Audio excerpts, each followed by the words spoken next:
Okay, welcome back to my channel. I am Ali Maglio, and I'm trying to think of what to say at the beginning of this video as an introduction.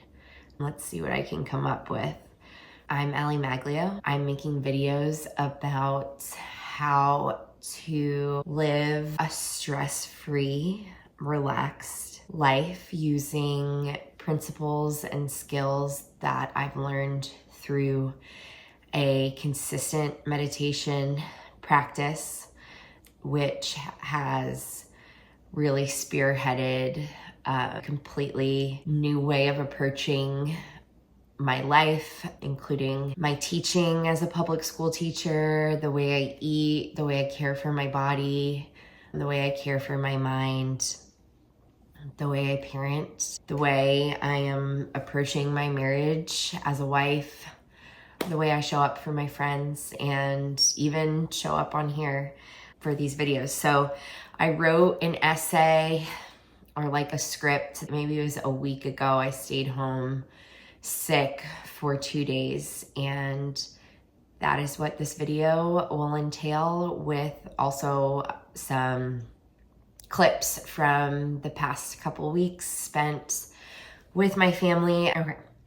I titled this, How 48 Hours of Silence Changed My Life: Mindfulness, Digital Detox, and Personal Growth. Last week marked a month into the new school year, and in typical teacher fashion, I became sick with a virus. Initially, I felt overwhelmed and angry. How could I be sick again? My immune system has been so compromised since COVID-19 and my first pregnancy. An old me would have either pushed through without rest and possibly remained ill, or stayed home but felt stressed the whole time that I wasn't at my job. Since becoming pregnant with my first child in 2022, I have been unfolding old patterns and evolving more and more in ways where I have returned to my true self and essence. One of my closest friends and teachers taught me a Buddhist concept called the second arrow. The story highlights how humans compound our pain by having feelings on top of feelings when we are suffering. So in short, the first arrow in my situation was that I came down with a virus, causing me to suffer from being sick. If I were to stay home and care for myself and continue to be stressed about not being at work, I would be stabbing myself with the second arrow. Let's say I was then being hard on myself for always being a worrier, and now I was being hard on myself for being stressed about being sick. Now I have stabbed myself with 3 arrows. This time I decided to just focus on the first. I'll just talk off the cuff a little bit.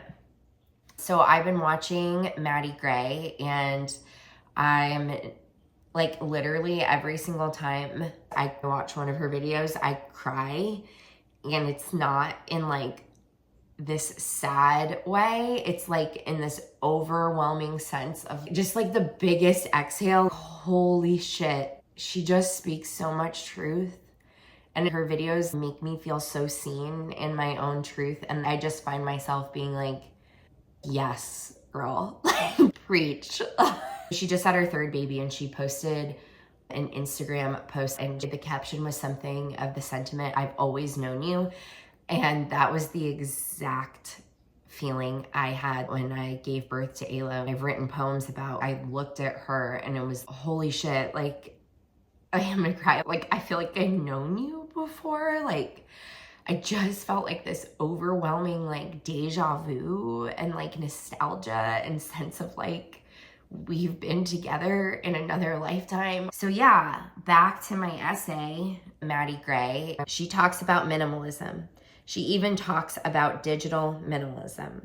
If you haven't watched her channel, you should totally check her out. I chose to stay off my phone and watch no TV during the time that I was staying home sick, and to only eat healthy and sit silently.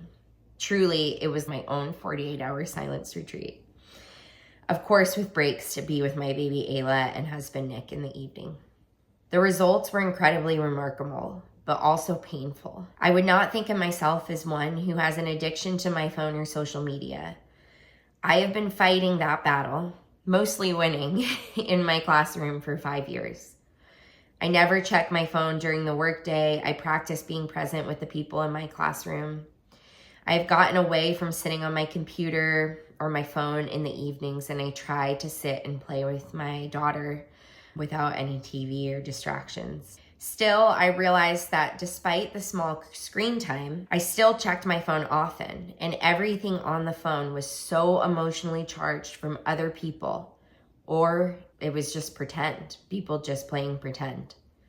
There are many accounts I follow that aren't this way, and look, I'm a firm believer that things are only bad when we villainize them and fail to find the good.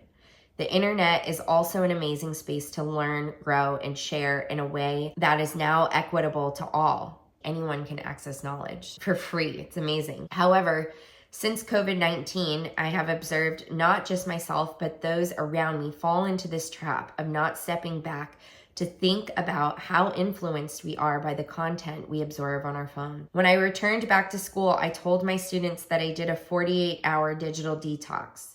I have been teaching them meditation since the first day of school, as I am now also a certified yoga instructor. But I also use the app Headspace, which I love, love, love, and highly recommend if you're new to meditation. So I told my kids that I started thinking about my thoughts and beliefs and like what belonged to me and what didn't. And a girl in my class snapped back saying, "Oh, you don't even know your own thoughts?" And I snapped back saying, "Do you?" If you're watching this video, do you truly know if your desires are your own or if they're shaped by what you see online? Are you absorbing one-sided stories without questioning them? How much of our beliefs come from sources we've never fully examined? And who is behind the screens, influencing what we think and feel? This might sound fear-mongering, but what we see online is half-truths, and that is because I'm talking to you in this screen, and so you can't see the whole picture. We can never see the whole picture, and like I can promise you, I'm never going to show up on here and exaggerate my own truth or like try to convince you of something. That's not what I'm here to do. I'm just here to share what I've learned and like what has been so life-saving to me in terms of gaining back my health and my peace. You might think I'm the one who got caught up in false narratives and marketing schemes online, but I doubt it. I'm certain I'm not alone. If you're reading this, something inside you is likely calling you to live a more mindful life, one where you choose how to live, spend your money, and navigate motherhood or marriage based on your intuition, not a 30-second video telling you what you're missing.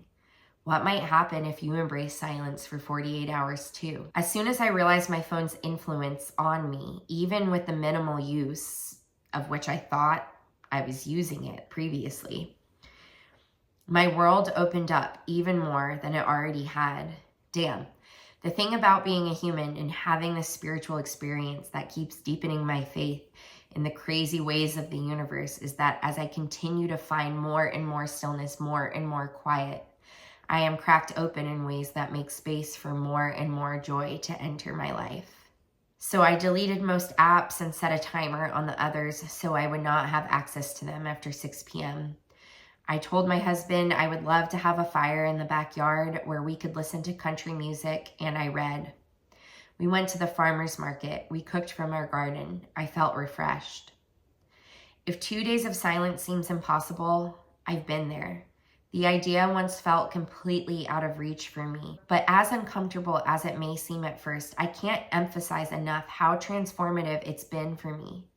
My mind has quite literally been blown, and my heart has been opened to a new level of contentment and confidence simply by stepping away from the noise of others. You are an expert on your own life, not me. But I encourage you to take a moment, maybe just a 20 to 30 minute silent walk where you can sit with yourself and your thoughts, free from tech, TV, phone calls, and distractions. This is where reconnection happens. This is where peace begins. And if it feels hard, that's okay. There's no shame in that. You're not alone. Even after meditating daily for the past 2.5 years, I still found moments of pain and challenge during my 48 hours of silence. If you try, I'd love to hear about your experience.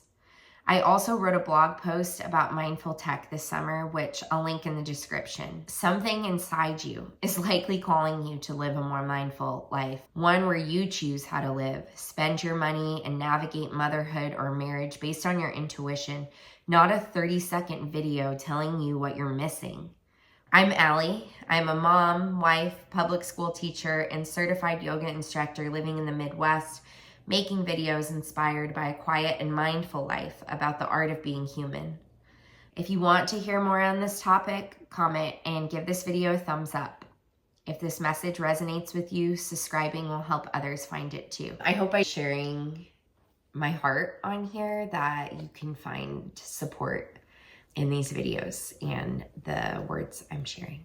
So, more soon.